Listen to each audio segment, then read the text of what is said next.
My name is Lynsey Sharp and I run the 800 metres.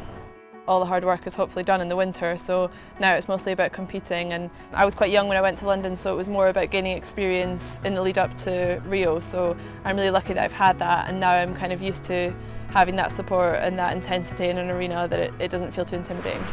I mean, for any Olympic athlete, it's such a fine margin between getting through to a final, and being a top three, and that through to a gold medal it's incredibly small margins, which is why there's such a complex team around her.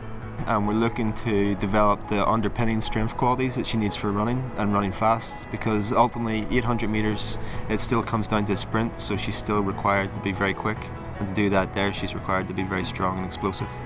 I like to get out quite hard in the races, so you can judge off the people that are outside you how fast you've gone out, and we have to brake after 100 metres so everyone comes into lane one. Lynsey's a great example of a true professional athlete. You know, she'll come in early, she'll prepare for sessions beforehand, come in way before, talk to coaches, talk to therapy, get treatment before even starting to stretch, before warming up. You know, those are the key things that the difference between being a national champion and being a world-class athlete. So this is the point where we brake in the 800. They have little cones between each line.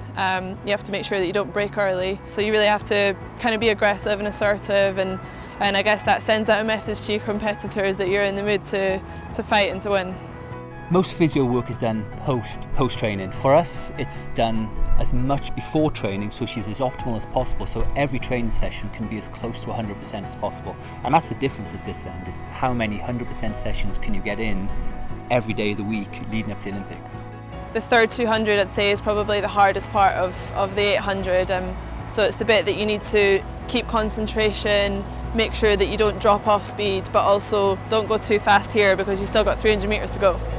The greatest impact the additional funding has had now through the lottery is just there's increased levels of staff and increased levels of expertise to help the athletes achieve their dreams. Coming off this last bend is probably the hardest part of the race, in that you're really hurting, your legs are filled with lactic, you're trying to kick, people might be coming past you, you might be chasing people. You can see the finish line, I mean, it doesn't look far away, but when you're very tired and your legs are full of lactic, trust me, it takes a long time to get there.